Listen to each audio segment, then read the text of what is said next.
Missed opportunities. It is rare to find a film that was so close to being very interesting, even bringing focus to its opportunity, just to dash away its chance.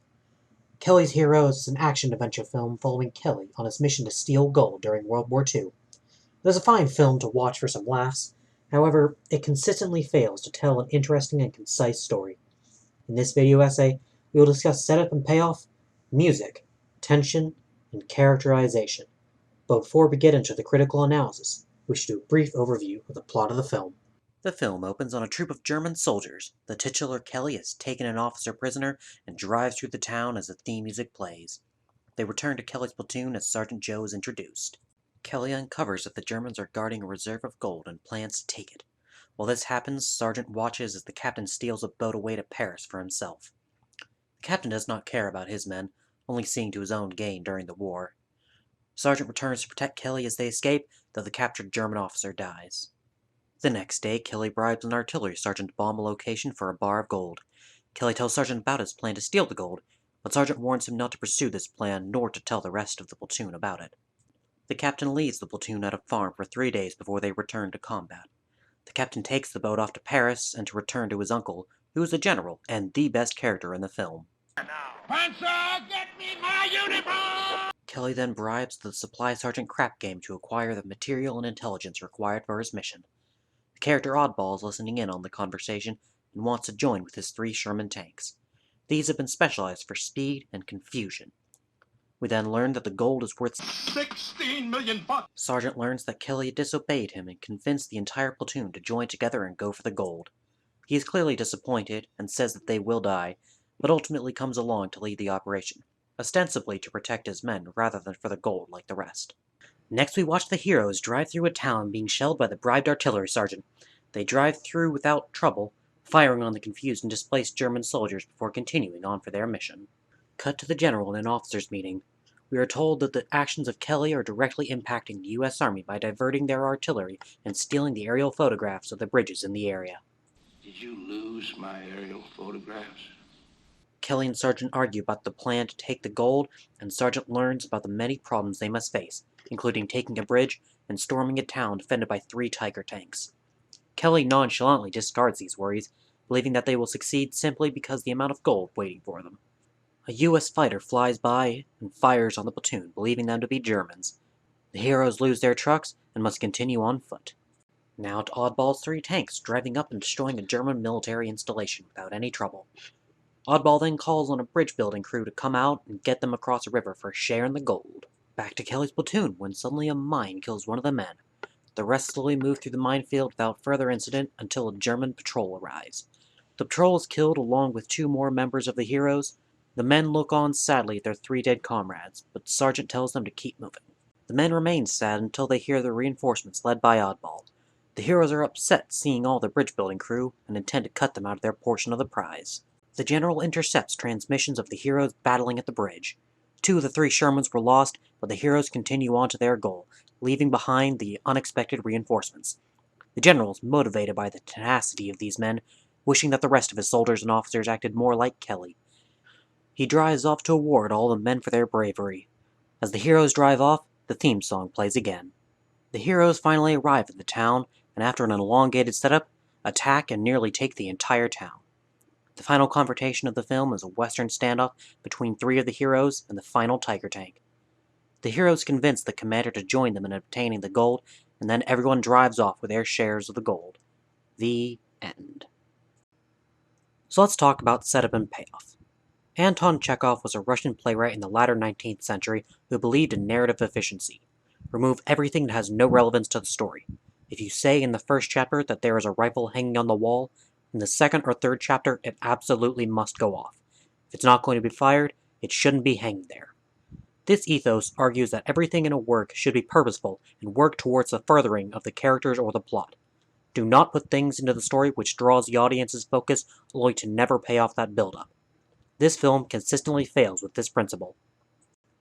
When we are introduced to Oddball and his tanks, they are described as, "These tanks are faster than any other tanks in the European theater of operations, forwards or backwards.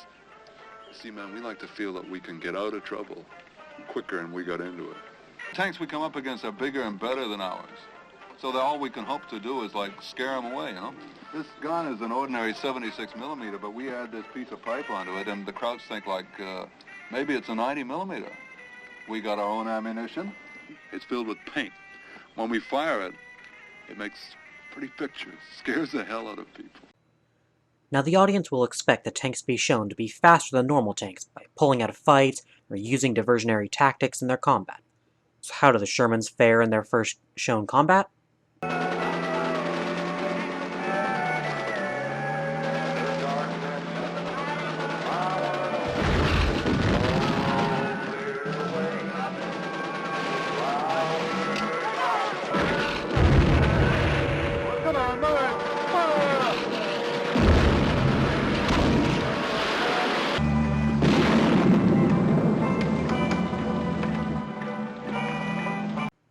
These tanks drive slowly up and destroy everything in front of them while remaining completely stationary the entire time. The entire setup of what these tanks are capable of is rendered useless. This could have been very interesting if Oddball was framed as intentionally lying to Kelly about the capabilities of his tanks, but instead the film simply discards the descriptions it gave about the tanks. Now some of you may be wondering about the paint shells Oddball spoke about. One of these is fired in the film, but it absolutely makes no impact on the battle and was unintentional by the characters. In the final battle, the second Tiger tank is stuck in a road and unable to turn the turret of the tank. When Oddball fires at the tank, they mistakenly use the paint shell. This is unexpected, but does not do what Oddball said it would. Then they reload with an actual round and destroy the Tiger without any problem. Nothing would have changed for the story if the paint shell had not been introduced in the film, therefore it should not have been there. This problem arises throughout the film in less noticeable ways, such as this. How many clips you used last night? About 8. 8? You're trigger happy, Gukowski. Here, 2 more. Take it easy, okay? Take it easy. This is never addressed again and is of no consequence to the story. But now let's shift our focus from something which made little impact to something which made a negative impact. The theme song. Burning Bridges is a song about leaving people behind who care about you and the consequences and loneliness this brings. It's sad, contemplative, and not well suited for an action-adventure film. The character in the song turned his back on his friends and burned every bridge that he ever built. The last verse in the song speaks to the recklessness and mourning of the relationships he lost throughout his life of leaving people behind. Importantly, it says, I know that I lost everything I thought that I could win. Guess I should have listened to my friends. This song seems to be in conflict with the story, as these men leave behind their old lives and everything they've ever known, and ultimately are rewarded for their efforts. When we take the message of the song and try to fit it into the story, it doesn't quite fit. But if we take the song in context with where it is portrayed in the film, we get a darker message. The song plays 3 times within the film. First is the initial action scene of Kelly driving through the German encampment. Next is after the heroes have betrayed the bridge building crew and driven off. And finally it plays during the end credits after the heroes have escaped with their gold. Every one of these moments is triumphant for the protagonist. An action scene of victory, victory over people trying to steal their gold, and victory over their final mission. In this context, the song should be similarly viewed as triumphant and positive. Now, the message changed from the loss of people and relationships as tragic and the truest of defeats, to leaving people behind let you go off, have adventures, and make money. If this song is positive in the context of the film, then the message of the film becomes, don't listen to others around you who care about you and your safety because they will only hold you back and make your life boring. And I'm not sure that that is a very good message. Maintaining tension in your film is important, because if we believe that the characters are in danger, or could fail, then we become invested in their success. Sadly, this film is unable to create the feeling of tension throughout the story, choosing instead to constantly reassure the audience that everything will work out perfectly. Why does the audience believe that the heroes will ultimately succeed in their mission? Well, the main character Kelly is convinced that he will win. You know, with these Tigers, this operation goes above and beyond the call of duty. That's right, Joe. 16 million above and beyond. and this makes us believe in him. At no point does Kelly ever think that he might possibly fail, and so the audience will believe him. Now, this could be used to subvert the audience's expectation by making Kelly ultimately fail to retrieve his gold, but this can only be done because the audience is convinced that he will succeed. As is, Kelly does succeed. All that happens is that the audience believes Kelly will win, and then he does. A quick and easy example of good tension is in A New Hope with the Battle of the Death Star. The stakes are made high, the rebellion could be completely destroyed if they don't succeed, and the odds are stacked against them to the point that even the main characters are unsure of their chances. This makes the audience worry about the characters. Now, if the film chose to make the rebellion leaders convinced that they will win, the audience would also be convinced of their victory. Why should we worry about the characters if we don't believe that they could lose? If we assume that the heroes ultimately getting the gold and Kelly's being convinced of their success cannot be changed, there would still be ways to build tension throughout the film, by having there be consequences for bad choices made. The heroes get the support of 100 men when Oddball arrives, but leaving behind this massive support does not impact their effectiveness at all. No hero dies after they cross the bridge, even though the main battle is yet to be fought. You see that Crap Games stole the aerial photographs from the US Army. We are given no reason to believe that this adversely affected their operations. Did you lose my aerial photographs? Make us see that there are consequences for their actions, or else why should we believe that they are not just protected by plot armor? The biggest reason that the utter lack of tension in this film is a problem is that it has two characters who are absolutely perfect at breaking tension. The General and Oddball are both an absolute delight whenever they appear on screen, and are the best part of this film without question. They're bundles of joy and do a wonderful job of breaking any tension that could have been built throughout the film. And let me make this clear, breaking tension is absolutely necessary. You cannot have your audience constantly in fear, or else they will lose touch with the story. Tension has to be built and broken throughout the story. Oddball and the General deserve a more tense film to truly demonstrate their talents. While you cannot only have a film with tension at a constant 10, you also cannot have a film without any tension while simultaneously having two characters perfect at breaking said tension. There are two main ways to make the audience care about a story: creating compelling tension and interesting characters. The film has failed the former. Let's see how it handles the latter.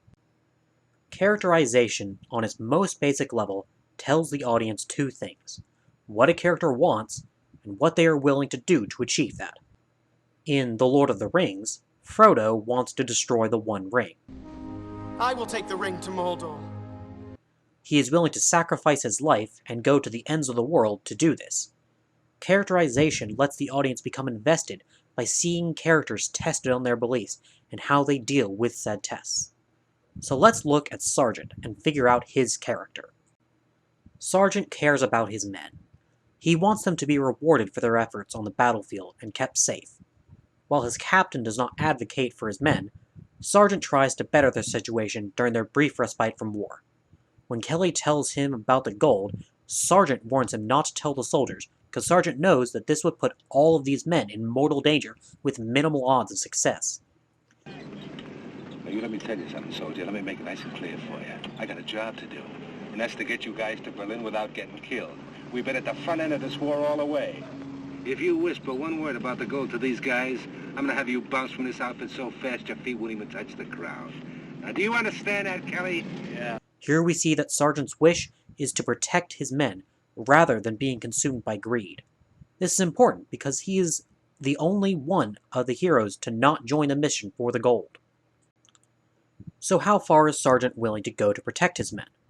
Well, when he sees that Kelly has convinced them all to go, Sargent joins in not for the gold, but because they need leadership if their mission is to have any hope of success. So Sargent is willing to risk his life and abandon the army for the chance of saving his men on their foolhardy mission. This is very interesting, and could lead to some very tragic moments, if expanded upon by challenging Sargent later. So how does this develop? Well, the next moment of interest comes at the end of the Battle of the Minefield.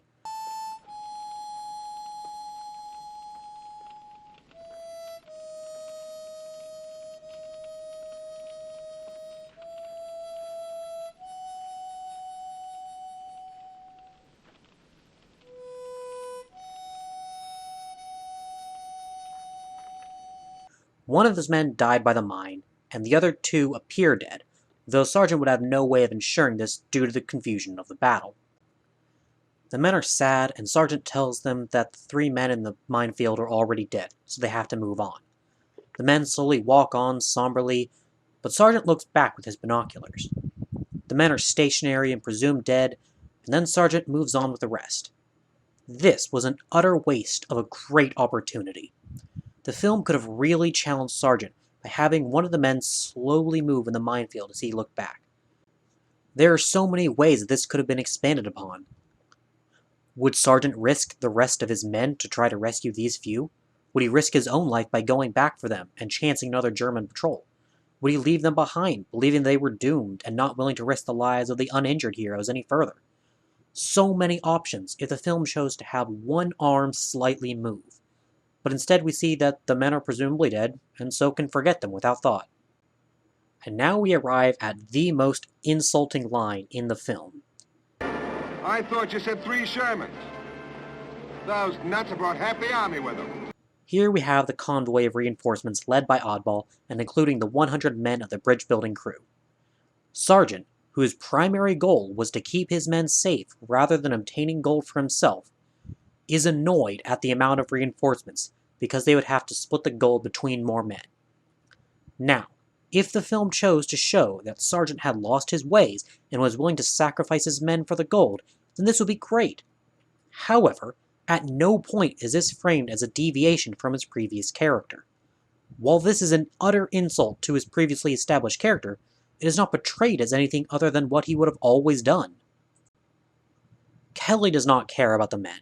He brought them on this suicide mission. He avoids accepting any help which comes. He is the first to turn away from the 3 dead men in the minefield, even prior to Sargent telling them to, and he is the only one seemingly unmoved by their loss in the following scene.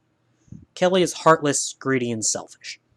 Sargent has become closer to Kelly, but this is not brought to the attention of the audience, nor is it given any meaning in the narrative. Sargent just stops acting for the best interests of his men and cares only about how much money he will get from this mission, and that is an insult to the character that had been created. Kelly's Heroes is an overall mediocre action-adventure film which is unwilling to challenge its characters or its audience with challenging questions.